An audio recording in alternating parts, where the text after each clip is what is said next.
Welcome to the podcast to preserve, protect, and defend the soul of America. The topic we shall discuss in today's show, Brotherhood, Sisterhood, and the Architecture of Harm. I am your host, Alex. And I am Sam. So we're going to dive right into this today. I want you to just picture the night of November 12, 2021. Right. There's a 20-year-old college sophomore lying in a hospital bed in Ohio. His name is Stone Foltz. Such a tragedy. It really is. And he had just attended this off-campus event. It was hosted by Pi Kappa Alpha at Bowling Green State University. And during this ritual, which, would later be completely dissected in a court of law, he was basically commanded to consume just a frankly incomprehensible amount of alcohol. Yeah. His blood alcohol content reached 0.394, which, if you know anything about human physiology, that is... It's almost 5 times the legal driving limit. Exactly, 5 times. It's the level where your central nervous system just begins to shut down. Basic autonomous functions like breathing just stop. Yeah. He never regained consciousness. No, he didn't. And the heaviest, probably the most difficult truth we have to confront today with you is that his death wasn't some isolated tragedy. It was a statistical inevitability. It's a devastating reality to actually face.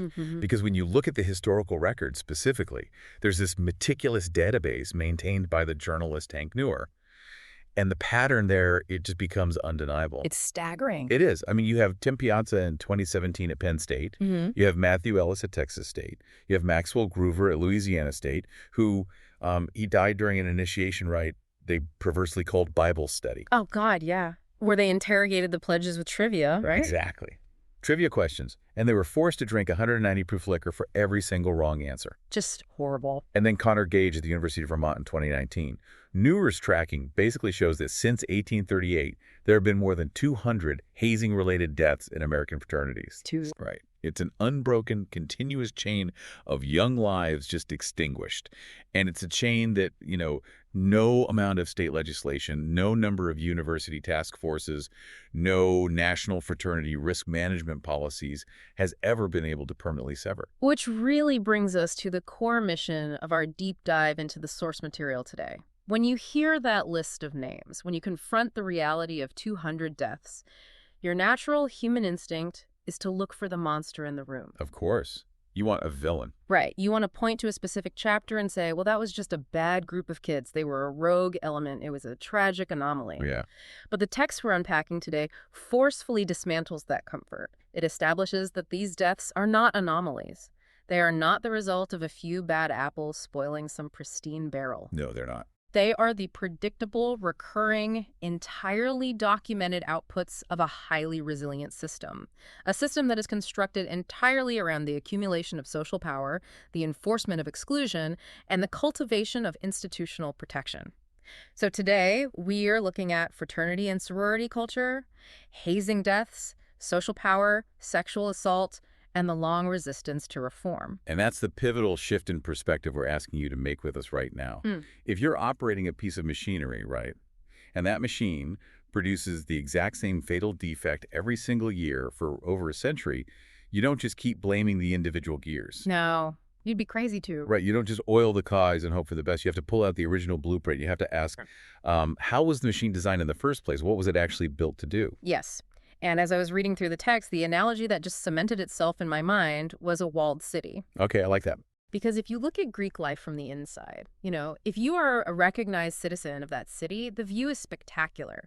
You are surrounded by massive philanthropic efforts, this intense feeling of brotherhood or sisterhood, and this lifelong professional support network. Right. It looks great from in there. But if you zoom out and look at the architecture of that city, you realize those walls are incredibly thick. They are heavily fortified, and they were specifically, deliberately designed from the ground up to keep outside authority from getting in. So the foundational question we have to answer is, how did this city get built? Yeah. Why is the DNA of these organizations so deeply coded to resist oversight? Exactly. Well, to understand that blueprint, you really have to travel back to the antebellum period in America. Yeah. You have to look at the very first surviving social fraternity in the U.S., which was the Kappa Alpha Society. Founded at Union College, right, in New York. Right, Union College, back in 1825. Now, you have to completely erase your modern conception of what an American college campus looks like. No Frisbee on the quad. Definitely no Frisbee. In 1825, a college wasn't this sprawling, idyllic place filled with free-thinking young adults exploring their identities. It was a highly rigid, deeply hierarchical institution. It was essentially a monastery for the affluent. Exactly. These colleges were frequently governed by strict clergymen. The oversight was omnipresent, it was paternalistic, and honestly, suffocating. Yeah. The official curriculum was just locked into classical studies, Latin, Greek, theology, with very little room for debate or modern thought. Right.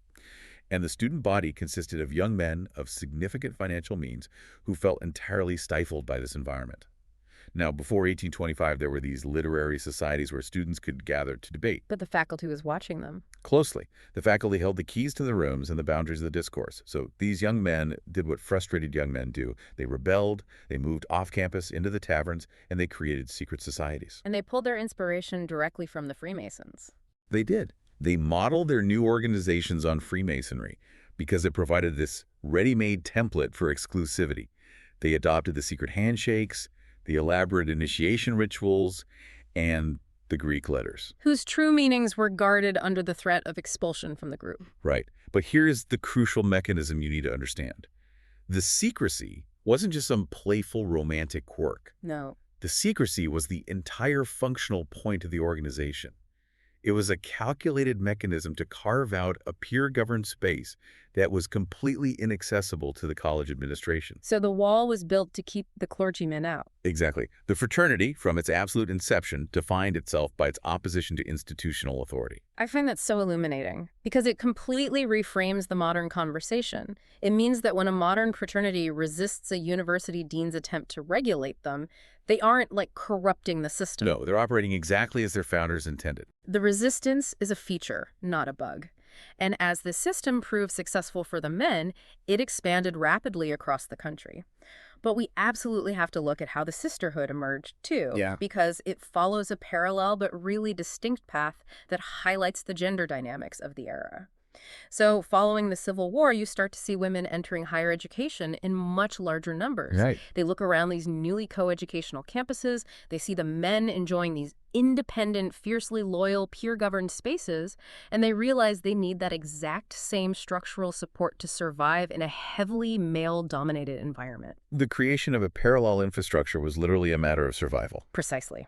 In 1867, Pi Beta Phi begins functioning as a national organization. Then by 1874, a professor at Syracuse University actually coins the word sorority, specifically for Gamma Phi Beta. Because women's fraternity just sounded wrong to them. Yeah, he used the Latin root for sister, mainly because the phrase women's fraternity felt grammatically contradictory at the time.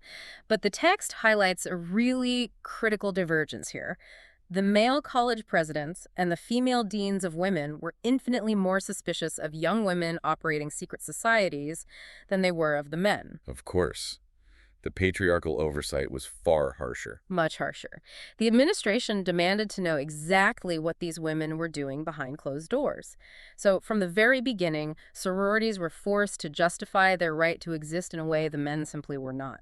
To keep their charters, they had to lean heavily, visibly, and aggressively into academic excellence and community service. They had to prove they were respectable. They had to perform respectability just to avoid being shut down. Right.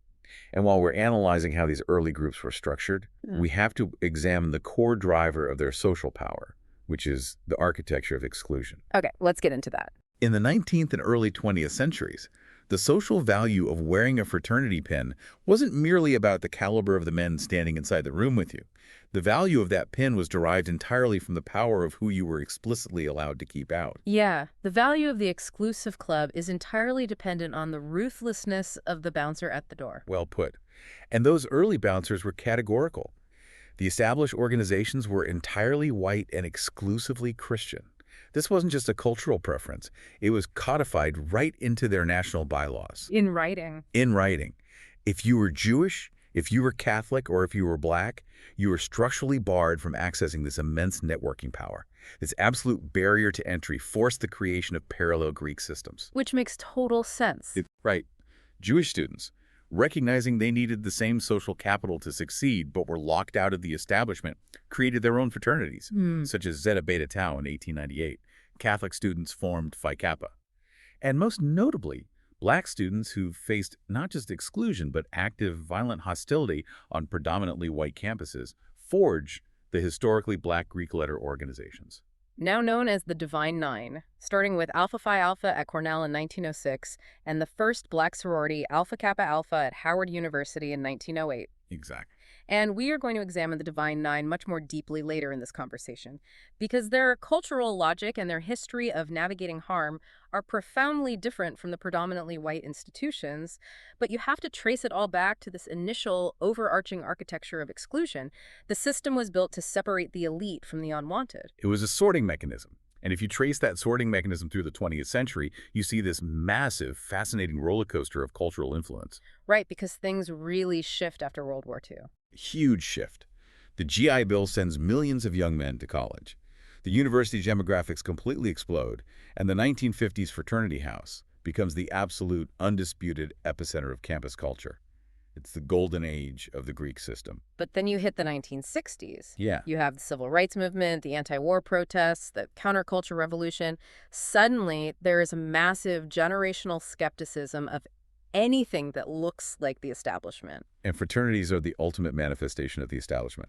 I mean, they demand deference to elders, they enforce rigid conformity, they wear suits, and they revere tradition. Yeah, the counterculture despised everything the Greek system stood for. Which caused a massive collapse. Throughout the late 60s and early 70s, membership numbers just plummeted. Massive historic chapter houses were boarded up or sold off because they just couldn't recruit enough freshmen to pay the heating bills. Wow. The system was basically on the verge of cultural irrelevance. But then, and this is where the text points out an irony so profound it almost feels like fiction, we get to the late 1970s.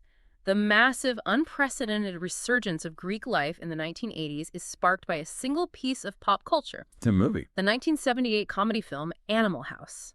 I want you to think about how bizarre this is. You have a movie that is aggressively, joyfully anti-establishment. It mocks the dean, it mocks the wealthy preppies, it mocks the very concept of traditional hierarchy. Yeah. And yet this movie is universally credited with saving an institution that is the ultimate pipeline to the corporate and political establishment. How does a massive, entrenched system successfully co-opt a narrative of pure rebellion just to sell conformity to a new generation? It is arguably one of the most brilliant and honestly slightly terrifying feats of unconscious social marketing in American history. It really is. Animal House didn't just entertain people. It provided an entirely new cultural script for the Greek system. It told an incoming freshman in 1980, look, joining a fraternity doesn't mean you're going to be a rigid, boring conformist in a gray flannel suit. It means you're a rebel. Right. It reframed binge drinking, the destruction of property, defying the administration, and absolute unchecked chaos as a legitimate form of personal freedom. It successfully repackaged conformity as transgression. The genius of it is the dual offering. You join the system, you pay your national dues, you endure the hazing, you memorize the secret handshakes, but you get to feel like a countercultural outlaw while you do it. Exactly. You get to play the rebel on the weekends, but you still get the Fortune 500 alumni network when you graduate. It's the ultimate promise of having your cake and eating it too, which honestly provides the perfect bridge into understanding the modern engine of this system. We understand the historical blueprint, we know why the walls were erected to keep the deans out, but let's look at the present day. You might be thinking to yourself right now, with all the news coverage, with all the tragic hazing deaths we hear about, why on earth do hundreds of thousands of 18-year-olds still flock to these walled cities every single fall? It does seem to defy logic. It does. What is the social and economic machinery driving this relentless recruitment? Well, to dismantle that machinery, we have to look at the work of the French sociologist Pierre Bourdieu, specifically his concept of social capital. We are all deeply familiar with financial capital, the literal money sitting in your bank account or your investment portfolio. Right. But social capital is the invisible yet infinitely powerful currency of human connection. It's who you know.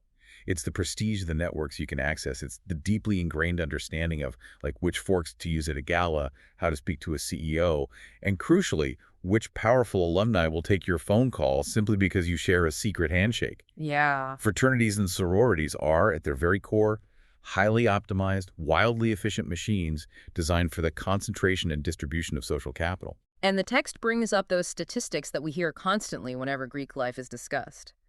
The claims that fraternity and sorority alumni completely dominate the Fortune 500 boardrooms, the United States Senate, the Supreme Court, and the presidential cabinet.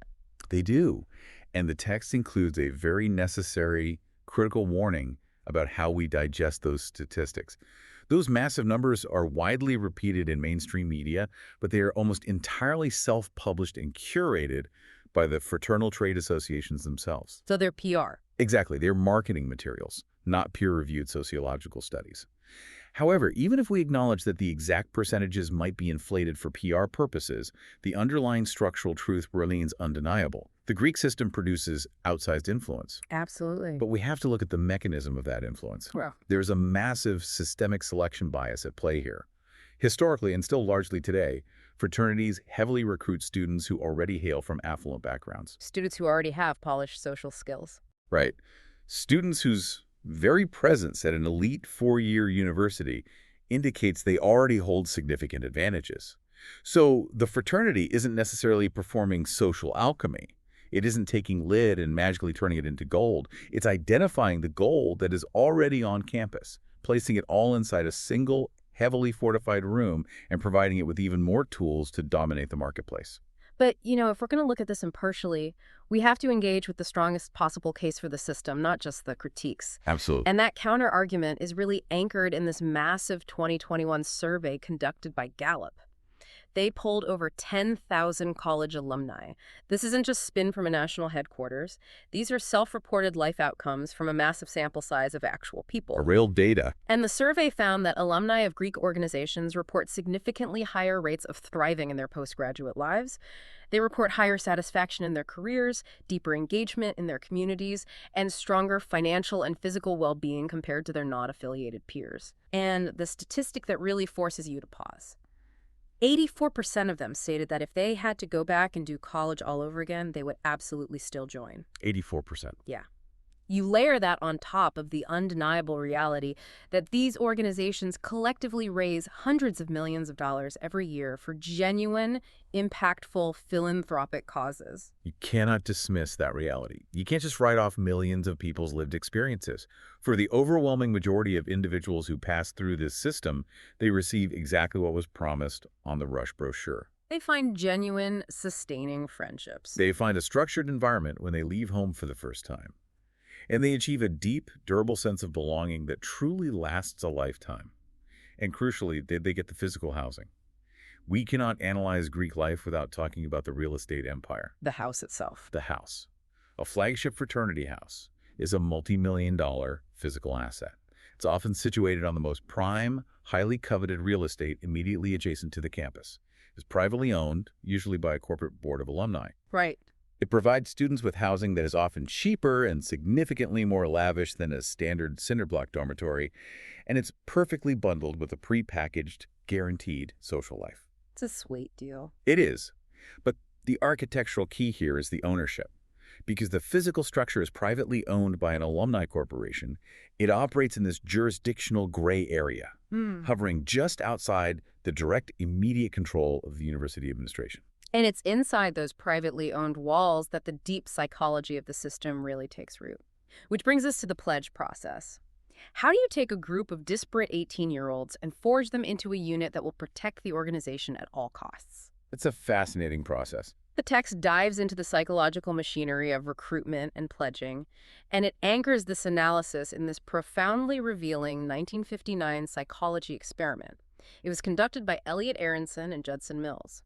And understanding this experiment is the absolute key to understanding the fierce, sometimes totally irrational loyalty these groups command. It really is a foundational piece of social psychology.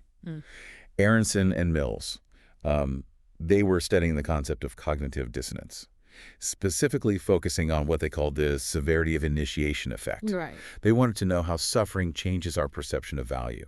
So they designed this experiment where test subjects were invited to join a discussion group. However, to gain entry, they had to undergo an initiation. Okay. They divided the subjects. One cohort went through a very mild, completely painless initiation.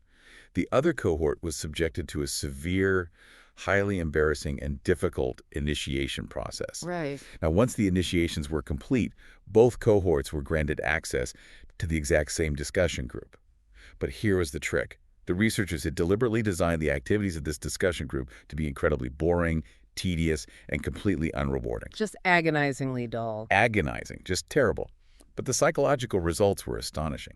The subjects who went through the mild initiation correctly identified the group as boring and felt no real attachment to it. Makes sense. But the subjects who endured the severe, embarrassing initiation consistently rated that exact same boring group as highly attractive, valuable, and interesting. Wow. The psychological mechanism at work here is cognitive dissonance.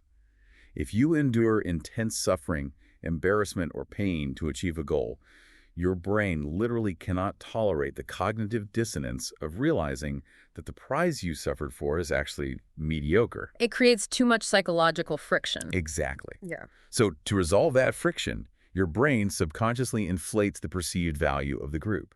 You convince yourself the group is amazing simply to justify the pain you endured to get inside. When I was reading that breakdown, I immediately thought of the IKEA effect, which is kind of a slightly lighter manifestation of that same psychological quirk. Oh yeah, the IKEA effect. Yeah, imagine you go to IKEA and buy a relatively cheap, flat-pack table. You take it home, and it takes you 4 agonizing hours to assemble. The instructions make no sense. You drop a screw, you get a blister on your hand, you end up in a heated argument with your spouse. We've all been there. Right. But when it's finally assembled, you feel this weird, irrational surge of pride. You actually love that slightly wobbly, cheap table far more than a beautifully crafted piece of furniture you bought pre-assembled from a high-end store. Yes. You value it immensely because you poured your own blood, sweat, and frustration into it.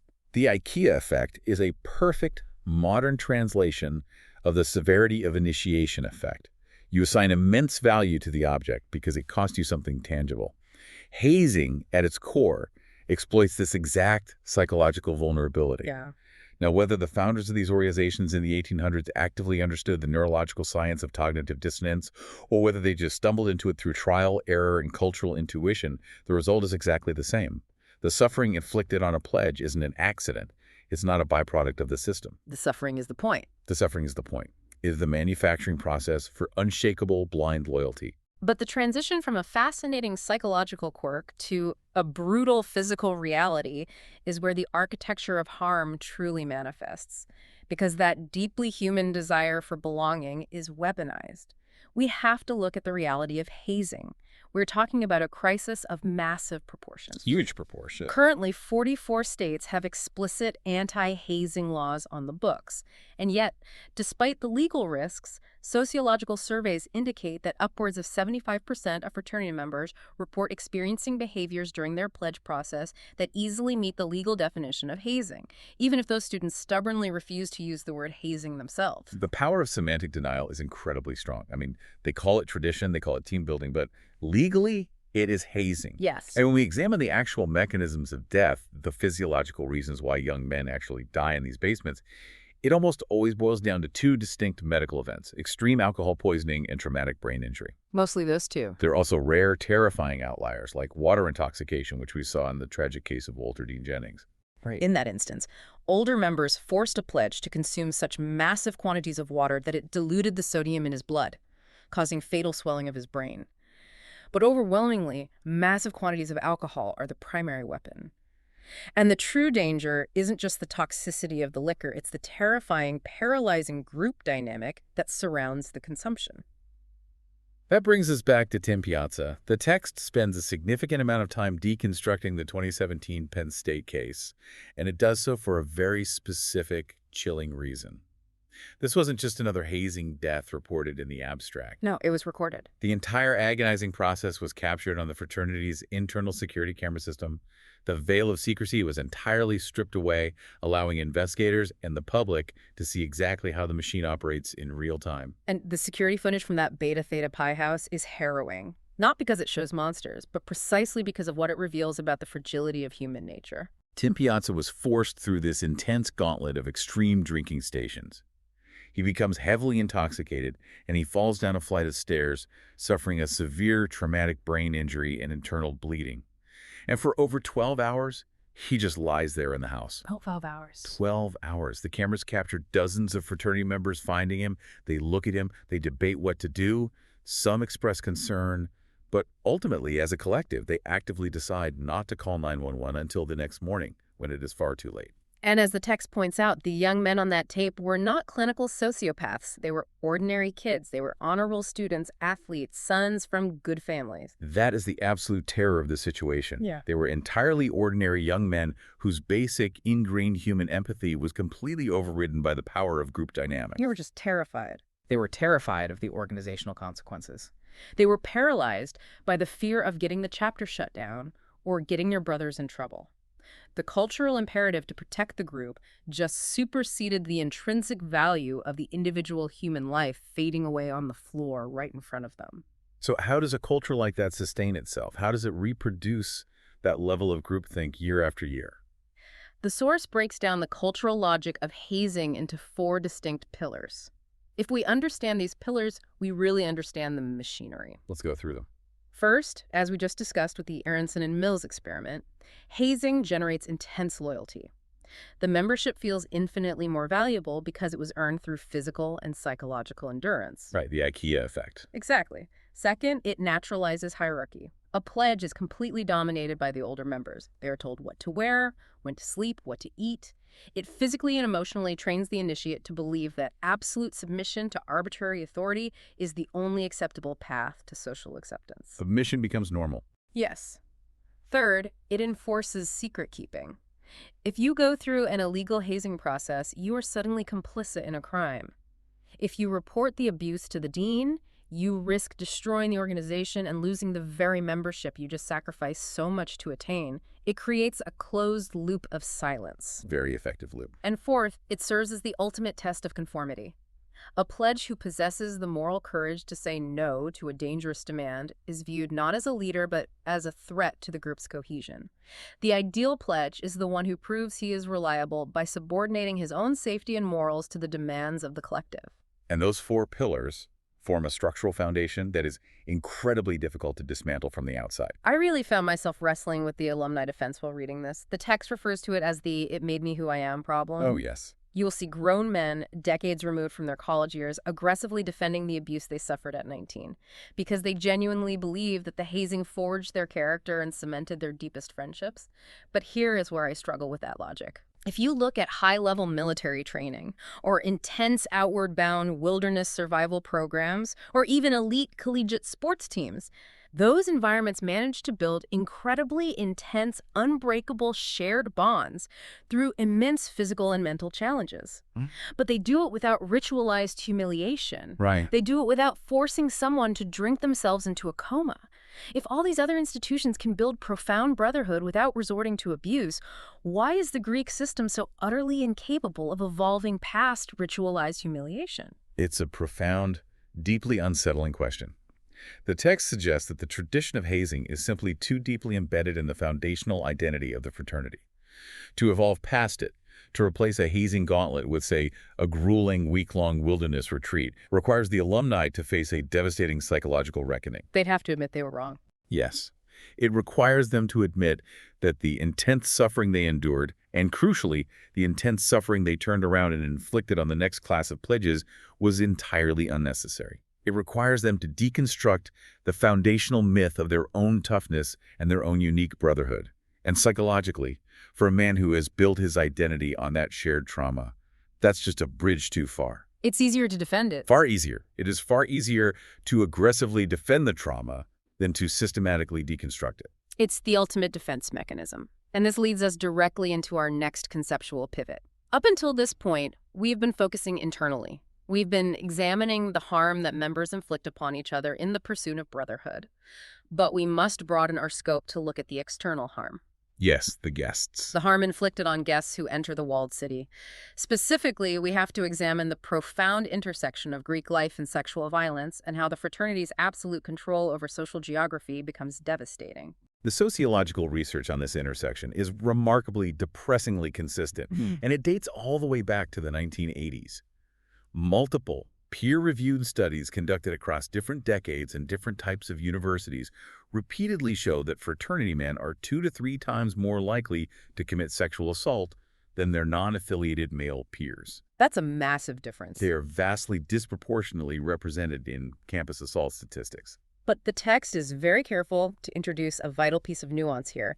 drawing on the groundbreaking research of sociologists Patricia Yancey Martin and Robert Hummer. They observed different chapters and divided fraternities into two distinct categories, high-risk houses and low-risk houses. And this distinction is incredibly important because it changes how we view the problem. It's a vital distinction because it proves that predatory behavior isn't somehow genetically inherent to the Greek alphabet. It's not an unavoidable byproduct of gathering men in a house. Low-risk fraternities absolutely exist. These are houses characterized by a culture where women are treated as equal peers, where alcohol is present but not weaponized, and where members actively hold each other accountable for their behavior. But the high-risk houses... But the high-risk houses operate on a radically different, highly toxic cultural configuration. The researchers found that in high-risk houses, women are aggressively commodified. Alcohol is deployed explicitly to create vulnerability and reduce resistance. Yeah. These chapters often feature internal, sometimes formalized competitions for sexual conquests, and they maintain a relentless wall of absolute secrecy to protect offenders from institutional consequences. And what empowers those high-risk houses is their absolute control over the geography of the party. Geography is everything. The text discusses sociologist Elizabeth Armstrong's concept of the party pathway. Fraternities basically monopolize the social infrastructure for undergraduates, especially freshmen who can't get into bars. The fraternity owns the massive house. They dictate the guest list at the door. They control the physical layout of the rooms. Exactly where the music is loud, where the lighting is dim, where the exits are located. And they maintain absolute control over the flow of alcohol. It creates an unbelievably steep power differential. The analogy that struck me as I was reading is that it is like a university town deciding to outsource its public parks and social spaces to a private, unregulated nightclub run by 19-year-olds. That's a great analogy. If a university administration relies on fraternities to supply the entirety of the campus social life, how can they feign shock and horror when nightclub rules and all the inherent dangers of a predatory nightclub apply to 18-year-old freshmen? That geographic power differential is the engine that drives the party pathway. The physical and social structure is meticulously designed to separate women from their friends, to provide massive amounts of free alcohol in a space where they have no authority, and to place them in unfamiliar environments controlled entirely by men who are fiercely loyal to each other. Yeah. And on the specific topic of alcohol, the text brings up a very important, often misunderstood point about facilitated assault. In the media, we frequently hear the terrifying narrative of drink spiking, using chemical date rape drugs like Rohypnol. Right. And the text absolutely acknowledges this reality, citing horrific systemic cases. For example, it details the investigation into a Tau Kappa Epsilon chapter at the University of Wisconsin-Milwaukee, where police uncovered a system where members allegedly used colored hand stamps at the door to secretly signal the bartenders as to which female guests should receive drinks spiked with incapacitating drugs. It is monstrous, calculated predation. It is the stuff of absolute nightmares. It is. However, the text also emphasizes a critical point made by toxicologists and assault researchers. The use of exotic chemical date rape drugs is statistically the minority in these cases. The reality on the ground is far more mundane. And therefore far more pervasive. Wow. The primary weapon used to facilitate sexual assault on the party pathway is simply alcohol. Massive quantities of freely provided, socially encouraged, heavily pressured alcohol used intentionally to incapacitate a victim. Yeah. The intense cultural focus on the hidden, shadowy epidemic of covert chemical drugging sometimes serves to obscure the uncomfortable fact that the open, celebrated, university-tolerated party culture itself is doing the vast majority of the damage. So when that damage is done, when the worst possible outcome occurs, whether a student dies in a hazing ritual or a student is assaulted on the party pathway, how does the massive institutional machinery respond? That's where it gets complicated. Right. This brings us to the political and legal battlefield. We've talked extensively about the architecture of the physical house, so now we need to look at the institutional shield that protects it, because that shield is incredibly formidable. To understand the shield, you first have to understand the insurance buffer. Running a national fraternity is an inherently high-risk enterprise. You are insuring thousands of young men engaging in high-risk behaviors across the country. Right. To survive financially, the system relies on specialized insurance consortiums, historically tied to organizations like the FIPG, the Fraternal Information and Programming Group, which formed during an insurance crisis in the 1980s. Now, these insurers are the entities that actually mandate a lot of the formal risk management rules you see on a modern campus today. Like the dry policies. Exactly. They are the ones demanding dry policies or insisting that chapters hire third-party licensed bartenders for events. But while they mandate safety, they also serve a massive shielding function. When a local chapter ignores the rules, goes rogue, and someone dies, and the grieving family files a massive lawsuit, the local chapter is financially insulated from total annihilation by that insurance policy. The insurers pay out. The massive settlements are paid out by the insurers, meaning the financial consequences rarely crush the national organization. This buffer significantly reduces the existential financial pressure that would otherwise force real, systemic, root-and-branch change. The legal shielding is intense, and we absolutely cannot discuss the legal battlefield of campus harm without discussing Title IX, the federal civil rights law that prohibits sex-based discrimination in schools. Yes, Title IX is crucial here. Now, I want to pause here and be incredibly clear with you, the listener. As we go through this timeline of changing Title IX regulations, Sam and I are not taking any political sides. Absolutely not. We are not endorsing one administration's approach over another. We are strictly and impartially reporting the historical timeline exactly as it is presented in our source material. Our sole goal here is to illustrate the chaotic, entirely unstable compliance environment that university administrators are forced to navigate when trying to address harm. That is exactly right. This is an analysis of regulatory whiplash purely from an institutional compliance perspective. Yes. Let's look at how the mechanism actually functions.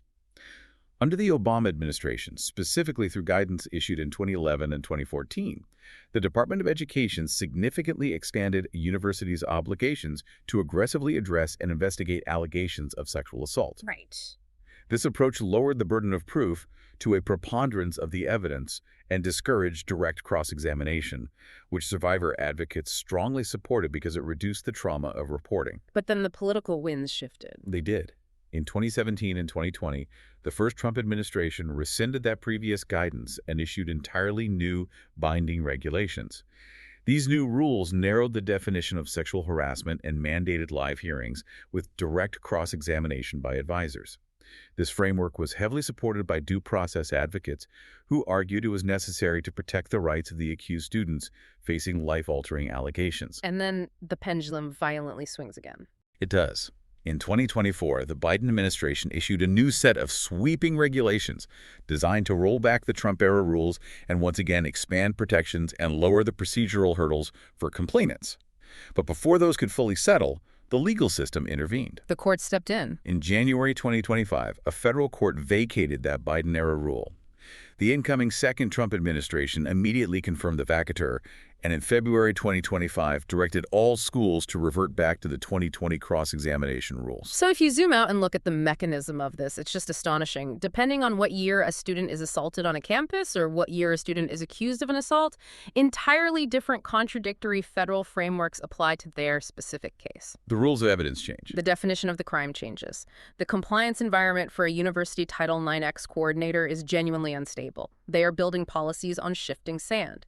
Amidst all that regulatory instability, there is one new piece of concrete federal law, the text highlights, the Stop Campus Hazing Act, which was passed in December 2024. This law finally requires universities to publish public hazing transparency reports. The idea is that by late 2025, parents and incoming students will be able to look at a public database and see exactly which organizations have a history of hazing violations before they rush. But the text remains skeptical about whether transparency alone, simply posting bad behavior on a website, will possess enough force to actually change deeply entrenched cultural behavior. Which brings up a critical question regarding legal accountability and the corporate structure of these organizations. Yeah. If a national fraternity operates essentially as a franchise model, very much like a fast food chain, why is it so incredibly difficult for victims' families to hold the national headquarters legally liable when a local chapter does something illegal? It's a great question. The text explores a legal concept known as the apparent authority doctrine. National fraternities structure their corporate operations specifically to maintain a vast legal distance between the wealthy national headquarters and the risky local chapters. So they separate themselves on paper. Exactly. The national organization owns the trademark brand, they collect the massive national dues, and they facilitate the insurance. But they ensure the physical house is owned by a separate local alumni board, and they argue the parties are run entirely by independent adult students. Wow. When a hazing death lawsuit happens, the national organization walks into court and argues, "We explicitly told them not to haze.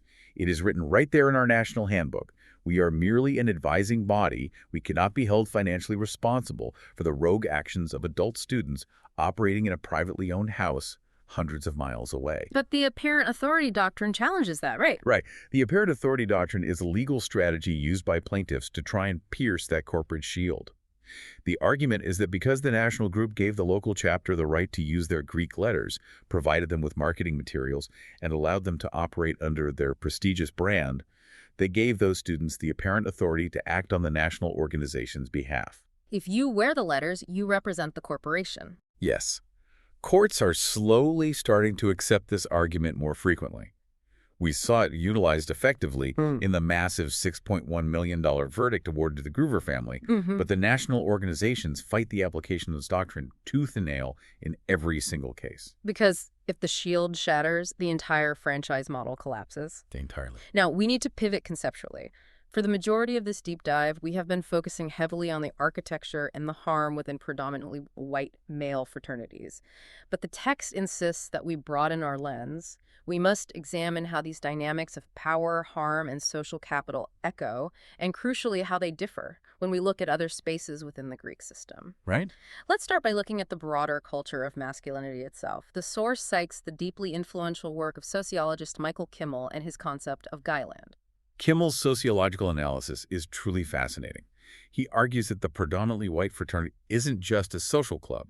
It's a highly efficient factory for the production and enforcement of a very specific type of hegemonic masculinity. Right. This is a version of masculinity that fiercely prizes physical toughness, emotional stoicism, the ability to tolerate massive quantities of alcohol, and aggressive sexual conquest. But there's a paradox there. The glaring paradox sitting right at the heart of the fraternity hazing process.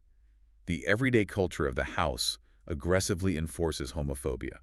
Young men are constantly policed, mocked, and ostracized if they show emotional sensitivity or exhibit any behavior that is culturally coded as gay. Yeah. Yet, if you look at the actual mechanics of the hazing rituals taking place in the basement, they are intensely, undeniably homoerotic.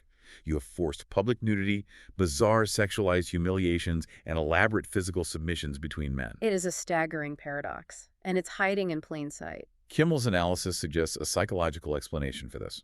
He argues that the fraternity functions as one of the only spaces in American culture where intense physical and emotional male-to-male intimacy and bonding is permitted, but it is only permitted if it is relentlessly, violently coded as non-sexual and fundamentally distinct from homosexuality. The homophobia is the shield that allows the homoerotic bonding to occur.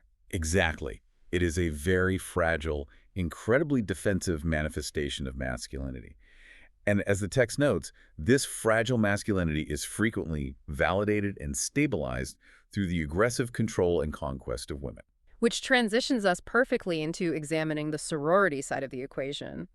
Sororities exist in a complex structural dependency with fraternities, and much of that dependency is rooted in archaic respectability politics. Historically, and still on many campuses today, national sorority bylaws prohibit alcohol in their chapter houses. They are not allowed to throw their own massive parties. Because historically, they were expected to maintain an aura of purity and academic focus. Exactly. But the modern consequence of that historical rule is that it essentially handed a monopoly on social power directly to the men. If the women want to experience the vibrant campus party scene, they are structurally forced to go to the men's houses. They have to play on the men's turf under the men's rules, which enforces that dangerous geographical power dynamic we discussed with the party pathway. But sororities also maintain their own internal architecture of harm, separate from the men. The text points out that while sorority hazing is less frequently characterized by forced binge drinking or physical beatings, it is intensely, ruthlessly psychological. Psychological hazing. Yes. The hazing involves brutal body shaming, the forced cultivation of eating disorders, sleep deprivation, and intense emotional manipulation. And we must state clearly, lest anyone thinks sorority hazing is somehow safe, it can turn fatal. Yeah, it absolutely can. The text highlights the devastating 2000 2002 drownings of Kristen High and Kanitha Safir. They were pledges for Alpha Kappa Alpha at California State University, Los Angeles. During an unsanctioned late-night pledge ritual, they were blindfolded, led into the freezing ocean, and swept away by a dangerous riptide. It proves that the demand for dangerous submission knows no gender. And mentioning Alpha Kappa Alpha brings us to a vital section of the source material, the historically Black Greek letter organizations, the Divine Nine. Yes, let's talk about that. The text is incredibly firm that we must treat these organizations with historical precision because their structural origins are radically different from the predominantly white fraternities. When Alpha Phi Alpha was founded at Cornell in 1906, Black students were not building a secret society because they were annoyed by a strict clergyman overseeing their Latin studies. No, they were facing actual danger. They were entirely excluded from campus life in a deeply segregated, violently racist America. They were building survival networks. They were building engines for civil rights. These are the organizations that produced towering leaders like Thurgood Marshall and Martin Luther King Jr. Right. The commitment to lifelong civic engagement, community uplift, and social justice is baked into their foundational DNA from day one in a way it simply isn't for the white fraternities founded in the 1820s. That historical distinction is profound and necessary. However, the text does not flinch from confronting the reality that the Divine Nine also grapple with a deep, persistent, and often violently physical crisis with hazing. The text details the 1994 death of Michael Davis, who was beaten to death during a Kappa Alpha Psi pledge event at Southeast Missouri State University. It also takes the time to clarify the tragic 2011 death of Robert Champion, the Florida A&M drum major. The marching band death. Right. The text notes that while Champion was killed in a brutal marching band hazing subculture, not by Kappa Kappa Psi, the band fraternity, his death proves the broader sociological point. The cultural pathology of hazing, the belief that you must be broken to belong, infects all types of organizations across all demographics. It really does. But there is a specific cultural logic applied to hazing within the Divine Nine that I found doubly challenging to process. The text explains that for many members within historically Black organizations, surviving a grueling, sometimes physically abusive pledge process is not just about proving you can keep a secret. No, it has a totally different internal logic. It is viewed as a shared trauma that serves as a crucible, actively preparing the initiate for the very real, very dangerous racial suffering they will inevitably face navigating a white supremacist society. That is a profoundly different psychological mechanism to unpack. If a wealthy white fraternity in the Ivy League hazes a pledge, it is largely a test of in-group conformity, hierarchical dominance, and maintaining exclusivity. Right. But in the historical context of some HBGO traditions, the hazing has been rationalized as a necessary hardening process. The internal logic dictates the outside world is going to beat you down, disrespect you, and try to break you simply because you are Black. Therefore, we are going to break you down first in a controlled environment and rebuild you stronger alongside your brothers or sisters so you have the resilience to survive what is coming. Wow. As the text explicitly notes, understanding that logic does not excuse the physical harm, and it certainly does not excuse the deaths, but it completely changes how you understand the resistance to reform. It's a completely different anchor. Exactly. You are dealing with a different kind of cultural anchor. You aren't just asking them to give up a fun tradition. You are asking them to abandon a practice they genuinely believe is essential for survival. Which brings us to the climax of our deep dive. We have looked at the historical blueprint, the psychological manipulation of cognitive dissonance, the economic power of social capital, the legal shields of the franchise model, and the complex gender and racial dynamics. So the ultimate question remains, what is the solution? Right. How do we fix it? First, the text absolutely dismantles the national fraternity's go-to public relations strategy, the bad apples defense. We touched on this concept at the beginning of the show, but looking at the full scope of the evidence, it really bears repeating. When a pledge dies, the national headquarters immediately suspends the local chapter. They issue a very somber, legally vetted press release blaming a few rogue, irresponsible members who violated the national policy. They say they fixed it. They promise they have excised the cancer and fixed the problem. But the text argues forcefully that if these exact same tragedies happen consistently across thousands of different campuses in different states over the unbroken course of decades, you can no longer rationally blame isolated bad apples. The orchard itself is diseased. Yes. The core organizational characteristics, the absolute demand for secrecy, the elevation of blind loyalty above the law, the enforcement of hierarchical dominance, These are the very mechanisms that produce the violence. Removing a few sophomores from one campus does not alter the underlying algorithm of the system.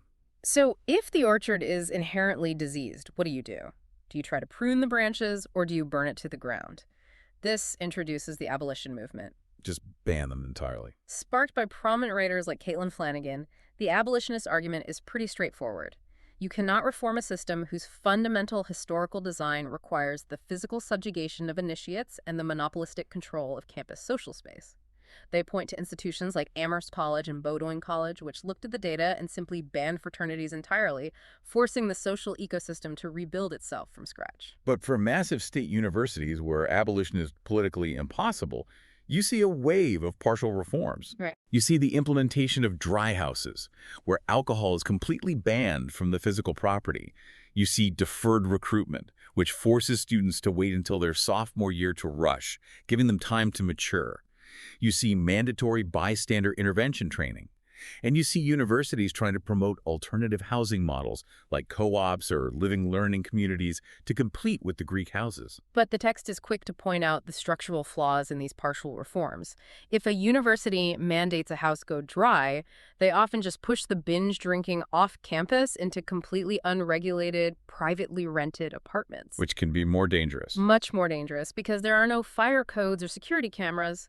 Deferred recruitment certainly helps freshmen acclimate, but it doesn't change the psychological hazing dynamics waiting for them when they finally rush as sophomores. And regarding the push for co-ops and living learning communities, there are wonderful concepts for safe housing and immediate community, but they simply do not possess the century-old, billion-dollar intergenerational alumni networking power that Greek letters provide. And as we established earlier with Bourdieu's social capital, that network is exactly what the students are purchasing. As you're saying earlier about the limits of reform. Yeah, I just found myself wondering if attempting to reform this system is ultimately a fool's errand. It feels like trying to reform a fraternity into a purely safe, non-hierarchical, completely egalitarian study club is like trying to turn a great white shark into a vegetarian. Right. At a certain point, if you successfully strip away the absolute secrecy, the exclusivity, the intense physical bonding of hazing, and the wild boundary-pushing parties, doesn't the organization cease to be the very thing it was designed to be? Does a perfectly safe, fully transparent, heavily regulated fraternity even hold any appeal for an 18-year-old looking for rebellion? That is the existential question the national system is facing at this exact moment. And the cultural landscape is shifting beneath their feet in ways they cannot fully control. The text points to a massive demographic shift currently underway. Gen Z. Gen Z is arriving on college campuses with a profoundly different set of values. They generally have a much lower tolerance for rigid exclusion, for unchecked institutional harm, and particularly for the homophobia that Kimmel described. We're actually seeing chapters across the country having to explicitly welcome and integrate LGBTQ plus members just to maintain their recruitment numbers and survive on progressive campuses. Interesting. And then you have the massive disruptor of the COVID-19 pandemic. The great pause. Exactly. For over a year, the physical houses were forcibly closed by the state. There were no massive basement parties, and there was no in-person physical hazing. And that pause proved something remarkable. Without the physical control of the house, the fraternity loses its core mechanism of power. Right, because you can't haze on a video call. A fraternity that only exists over Zoom is virtually powerless. But the chilling reality, the text notes, is that the moment the public health restrictions lifted, the system snapped violently right back to its old rhythms. Yeah. Stonefoltz, the young man we spoke about at the very beginning of the show, died in late 2021, Yeah. right as the campuses were fully opening back up. The machinery of harm was merely paused by the pandemic. It was not dismantled. Which brings us to our final synthesis of this incredibly dense material. We've spent an hour unpacking a system that is incredibly difficult to categorize cleanly as purely good or purely evil. It's very complex. The ultimate tragedy presented by our source material is that the Greek system is so resilient precisely because it exploits something deeply legitimate. It exploits the fundamentally human, aching, universal desire to belong to a community. Yeah. The millions of dollars raised for philanthropy are real. The lifelong friendships forged in those houses are real. The profound sense of being part of something larger than yourself is real. But, as the text painstakingly argues, those genuine goods are structurally, inextricably intertwined with a blueprint of ritualized suffering and managed misogyny. The profound belonging is purchased with a currency of silence and harm. It is a dark, complex bargain. And the entire system relies on the statistical reality that for 95% of the people who make that bargain, the check never actually comes due. Right. They get the friendships, they get the corporate jobs, they get the wedding groomsmen, and they never see the ambulance pull up to the lawn. But for the ones who do, for the families of the 200 who didn't survive the pledge process, they discover that the system immediately closes ranks and fortifies the walls to protect itself. It leaves us with a provocative thought to mull over, especially as we look to the horizon. We live in an era of profound, unprecedented digital isolation. Young people today are reportedly lonelier than any generation before them. Yep. They are living their lives mediated through screens, starved for raw, physical, messy community. As that digital isolation deepens over the next decade, will the intense, physical, in-person bonding of a fraternity basement become even more dangerously alluring to lonely young people? It's a scary thought. Will they be willing to endure even more extreme forms of hazing just to feel a genuine physical connection? Or will a new generation possess the imagination and the tools to invent a completely new way to find that intense, lifelong belonging without relying on an architecture of harm? That is the ultimate question the future has to answer. It is a heavy, necessary question, and it feels like the perfect place to wrap up our structural analysis of this text. Yes, and as we wrap up, we want to smoothly transition to discussing the specific source of today's deep dive. This entire conversation, all the history, the psychological frameworks, and the legal analysis we have explored today is derived from the second book of the 30-volume series, To Preserve, Protect, and Defend the Soul of America. That is correct. The specific book we have been drawing from for today's analysis is titled Volume 2, Fentanyl Nation, Inside America's Opioid Catastrophe, authored by Sue B. Howell. Yes, Volume 2, Fentanyl Nation, Inside America's Opioid Catastrophe. We highly recommend exploring the full text for yourself to grasp the complete scope of the research. The book is now available in all Amazon bookstores across the world. We enthusiastically encourage you to go check out the book, read it, process it, and please leave your comments and feedback on the platform. It is a vital, expansive piece of work that sparks exactly the kind of deep dive conversations we love having with you. Thank you so much for joining us on this journey today. Stay curious, take care of each other, and we will catch you on the next one.